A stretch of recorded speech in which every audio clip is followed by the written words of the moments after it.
Boa tarde, alunos aqui do curso de Geografia, da URGS, modalidade AD, do Campo Litoral Norte. No primeiro vídeo dessa série Geografia na Quarentena, eu coloquei como referência a necessidade da gente pensar a ideia de direito à cidade nesse tempo de isolamento social. Como é um tema amplo, complexo, assim, eu imaginei que é extremamente importante que nós ampliássemos o conjunto de visões, o leque de visões, e para tanto eu convidei um conjunto de geógrafos que lidam com geografia urbana e que pensam essas perspectivas de direito à cidade. Convidei então José Raimundo Souza Ribeiro Júnior, que é professor da Unifesp no campus de Santos, mas mora na cidade de São Paulo, professor Daniel de Mello Sanfelice, que é professor da Universidade Federal Fluminense e mora no município do Rio de Janeiro, professor Rafael Faleiros de Pádua, que é professor da Universidade Federal da Paraíba e mora em João Pessoa, e a Fabiana Waldowski Ribeiro, que é moradora de Barcelona atualmente, mas é da cidade de São Paulo, nascida e criada na cidade de São Paulo. Todos esses pesquisadores e colegas têm sua formação em geografia humana e nível de doutorado na Universidade de São Paulo, assim como eu, e vão fazer alguns aportes para a gente discutir essa ideia de direito à cidade. Ao final, eu faço uma breve fala sobre mobilidade urbana, e depois a gente complementa isso num outro vídeo futuro. E por hora, eu gostaria assim de que vocês apreciem o vídeo, se sentirem à vontade, entrem em contato com esses pesquisadores, são pessoas muito boas, tem muita coisa a contribuir para esse debate, tá bem? Um grande abraço para todos e vamos pro vídeo, né? É isso aí. Olá, meu nome é José Raimundo, eu sou professor da Universidade Federal de São Paulo. Fui convidado para fazer uma breve reflexão para vocês acerca do direito à cidade em tempos de isolamento social provocado pela pandemia do coronavírus. Para fazer essa reflexão, eu gostaria de começar dizendo que esse conceito de direito à cidade, que na verdade é também uma ideia, um slogan político, né? Ele aparece com muita força a partir dos anos 60 como uma forma de criticar o processo de urbanização capitalista. No entanto, de lá para cá, muitos autores e atores incorporaram esse conceito e passaram a utilizar, às vezes, no sentido inverso do que lhe havia sido proposto. Assim, eu sugiro sempre, não só para os meus alunos, mas para os meus colegas ou em qualquer debate, que a gente procure quais são as referências que o autor traz ao Tratado do Direito à Cidade. E também procuro deixar claro quais são as minhas referências, porque isso facilita o debate. Eu vou tomar a liberdade de ler um trechinho para vocês de um texto de um geógrafo inglês radicado nos Estados Unidos chamado David Harvey. É um texto fácil de encontrar, o nome desse texto é O Direito à Cidade, está na revista Piauí e de acesso aberto, então é possível encontrá-lo na internet. E no momento desse texto ele traz uma visão do que é o direito à cidade que eu acho que pode nos ajudar bastante nessa conversa. Então, o que o David Harvey vai dizer? Abre aspas. Saber que tipo de cidade queremos é uma questão que não pode ser dissociada de saber que tipo de vínculos sociais, relacionamentos com a natureza, estilos de vida, tecnologias e valores estéticos nós desejamos. O direito à cidade é muito mais que a liberdade individual de ter acesso aos recursos urbanos. É um direito de mudar a nós mesmos, mudando a cidade. Além disso, é um direito coletivo e não individual, já que essa transformação depende do exercício de um poder coletivo para remodelar os processos de urbanização. A liberdade de fazer e refazer as nossas cidades e a nós mesmos é, a meu ver, um dos nossos direitos humanos mais preciosos e, ao mesmo tempo, mais negligenciados. Fecha aspas. Eu gosto bastante dessa passagem porque ela explicita uma concepção crítica de direito à cidade, na qual o direito à cidade não se reduz ao direito a uma coisa e ele se coloca muito mais como um projeto político para a nossa sociedade. Como eu relacionaria essa passagem com o momento que a gente vive? A pandemia tem explicitado, entre outras coisas, a enorme desigualdade concernente ao processo de urbanização capitalista.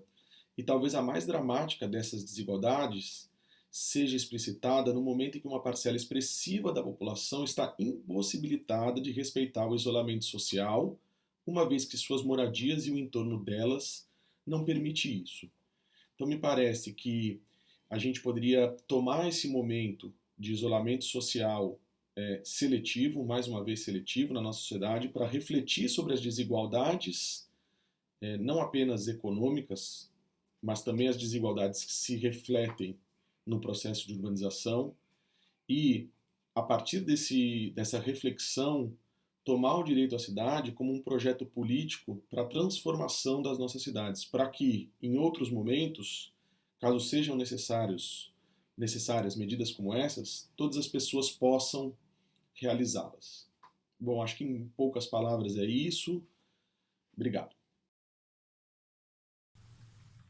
Espero que todos estejam bem, cada um na sua casa, se cuidando, porque estamos vivendo uma crise sanitária que não sabemos ainda as consequências, não sabemos ainda a duração.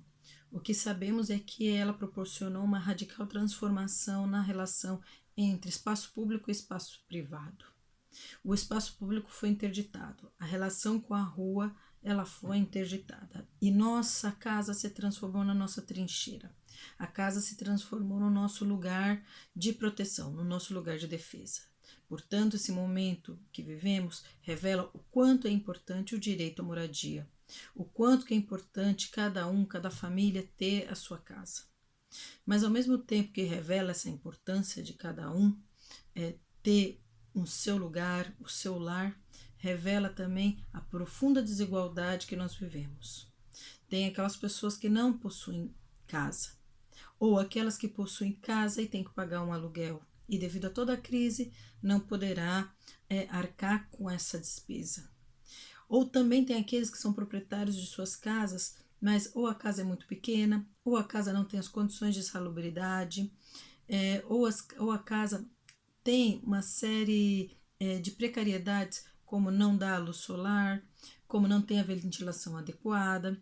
Ou seja, essa situação revela toda uma precariedade que nós vivemos.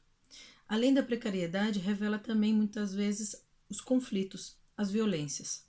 Primeiro, a violência de não ter uma casa, ou a violência de viver numa casa em condições precárias. Mas também essa interdição do público de sair à rua, que muitas vezes pode fazer com que a gente resista às violências cotidianas, agora não existe. E, portanto, dentro de casa pode passar desde violências machistas, né, que é a violência contra a mulher, até as violências contra as crianças, que também é um ponto importante.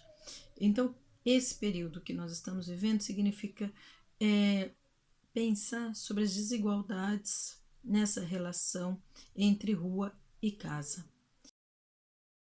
Me chamo Daniel Sanfelice, sou professor do Departamento de Geografia da UF, e para falar de direito à cidade, eu queria começar observando que a principal riqueza da cidade reside no que o Lefebvre chamava de centralidade, ou seja, a aglomeração de pessoas, atividades e tecnologias num espaço de grande proximidade. Essa riqueza a gente pode tratar de uma forma mais restrita como uma riqueza produtiva, econômica, né? E a geografia econômica vem mostrando como a proximidade tem um efeito econômico muito claro, mas a gente pode tratar de um sentido muito mais amplo de que a cidade proporciona uma riqueza imaterial, que é a possibilidade de encontrar pessoas diferentes, conviver, trocar ideias num espaço muito rico, né? Então, nesse sentido, a pandemia ela restringiu muito o direito à cidade no sentido de um lugar do encontro, né? Só que é preciso a gente observar que esse direito ele ficou muito mais restrito para alguns do que para outros, né? O isolamento social, que é a única arma que atualmente nós temos para frear a aceleração do contágio, né, afeta muito mais aqueles que não dispõem de renda fixa, os muito rico, né? Então, nesse sentido, a pandemia ela restringiu muito o direito à cidade no sentido de um lugar do encontro, né? Só que é preciso a gente observar que esse direito ele ficou muito mais restrito para alguns do que para outros, né? O isolamento social, que é a única arma que atualmente nós temos para frear a aceleração do contágio, né, afeta muito mais aqueles que não dispõem de renda fixa. Os autônomos, os informais, que precisam estar nos espaços públicos da cidade para obter uma renda, muito menos do que aqueles que conseguem exercer o seu trabalho à distância. Então, uns perdem mais do que outros e é preciso a gente considerar isso quando a gente analisa a cidade, né? Então, acho que a pandemia ela pode exacerbar as desigualdades sociais nessas múltiplas dimensões, né? E uma lição que a gente pode extrair dessa epidemia é que a cidade ela precisa, para ser mais resiliente, ela precisa ser mais solidária. Ou seja, nunca antes o esforço coletivo se mostrou tão necessário como hoje para superar esse problema. Então, acho que o direito à cidade, no sentido mais amplo do Lefebvre, né, como ele falava, tende a ganhar mais. Bom, pensando aí essa crise do coronavírus e a cidade e o direito à cidade, eu penso que a gente pode levantar três questões aí, né? Primeiro, que mostra que a gente está vivendo uma sociedade cada vez mais urbana, né? Com a população cada vez mais concentrada nas cidades, nos espaços urbanos, com uma integração cada vez maior entre diferentes espaços, né? Com um modo de vida mundializado e que a rapidez da difusão desse vírus mostra, né, toda essa integração, toda essa mundialização do modo de vida, né?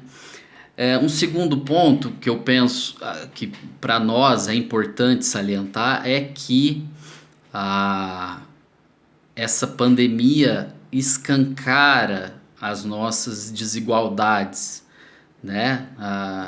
As desigualdades presentes no espaço da cidade, né? A precariedade que grande parte da população vive, a falta de condições que grande parte da população vive nas cidades, né? E isso se torna um problema mais grave, né, nesse momento. Não que já não fosse, né, mas nesse momento se torna ainda mais grave.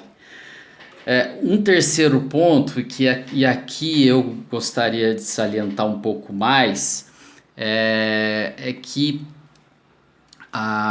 essa crise mostra que não existem saídas que não sejam através do plano do social, ou seja, pensar a sociedade como um todo acima das determinações econômicas, das necessidades econômicas, acima da lógica da reprodução do capital. E nesse sentido, de uma forma mais prática, pensando mais imediatamente na nossa situação, valorizar o SUS, valorizar a esfera do público, uma necessária valorização da esfera do público, né? E passa pela valorização do Sistema Único de Saúde, ou seja, a saúde pública universal é que dá conta de resolver essa situação e não as privatizações, a mercantilização de tudo, né? A mercantilização da vida, ou seja, nesse sentido, essa pandemia mostra que a mercantilização da vida ela leva à catástrofe, né? Então, nesse sentido, as saídas são sociais e são públicas, né? E nesse sentido a gente vê também como saída a criação de novas solidariedades, novas formas de sociabilidade na cidade que podem nos levar a pensar um projeto de uma cidade mais social, mais humana, onde as pessoas tenham mais apropriação, onde elas possam se apropriar mais da cidade, dos seus espaços, e que a cidade seja pensada, né, na sua totalidade, né, e não aos pedaços. Eu acho que essas são urgências que essa pandemia nos coloca, né? Bom, André, Falou! Em relação à mobilidade urbana, acho que a gente tem que nos ater para alguns pontos. O que eu chamaria atenção inicialmente é de que a pandemia chama atenção para quais são os serviços essenciais. E a gente vê como essa ideia de setor de serviços engloba um conjunto grande de atividades, desde aquelas que são extremamente valorizadas do ponto de vista social, como o papel do médico, até aquelas que são bem menos prestigiosas socialmente, como a faxineira, por exemplo, o gari. Mas vamos pensar ainda no ambiente hospitalar, auxiliar de enfermagem, certo? Vamos pensar então na mobilidade urbana e pensar nesse elemento aí dentro do hospital. Qual dos dois atores, quais dos dois agentes sociais tem chance de ir de carro? Ou melhor, tem maior probabilidade de ir de carro para o trabalho? O médico ou o auxiliar de enfermagem? Este é um ponto importante para a gente refletir. Por quê? Porque quem vai de carro mantém o isolamento dentro do seu meio de transporte individual. Ao passo que quem vai de transporte coletivo está extremamente exposto ao não isolamento, à junção. Enfim, quem vai de transporte coletivo continua num meio superaglomerado, com um conjunto de pessoas e, portanto, com um risco muito maior de se contaminar. Ou, em outras palavras, é a desigualdade que os colegas acabaram de dizer que é uma marca da sociedade brasileira. E, por fim, quero chamar a atenção ainda de como a pandemia, especialmente nas grandes cidades. Claro, o nosso curso aqui ele lida com cidades menores, cidades em regiões mais ao interior do estado do Rio Grande do Sul. Mas é importante refletir como, por exemplo, nas grandes metrópoles, São Paulo, Rio de Janeiro, Belo Horizonte, Porto Alegre, para que os serviços continuem a funcionar, muitos desses trabalhadores que continuam a prestar serviços, eles precisam ir para o trabalho utilizando meio de transporte público, transporte coletivo. Mas muitas empresas diminuíram a quantidade de meios de transporte disponíveis aos trabalhadores. Com isso, o tempo de deslocamento entre a casa e o trabalho aumentou consideravelmente. Veja, estou chamando de tempo de deslocamento, que é o tempo desde o momento em que ele sai de sua casa até o momento em que ele chega para iniciar a jornada de trabalho. Por outro lado, o tempo de viagem diminuiu. O que é o tempo de viagem? É o tempo em que o trabalhador está dentro no meio de transporte. Como houve uma redução da quantidade de veículos em circulação, o tempo de viagem acaba sendo menor nesse período de pandemia. Ao mesmo tempo que o tempo de deslocamento é o mesmo e, às vezes, é até maior. Vejam, então, como a gente tem um conjunto de pontos ainda para discutir sobre mobilidade urbana. Mas isso eu vou deixar para um outro vídeo mais adiante. Tá bem? Um abraço.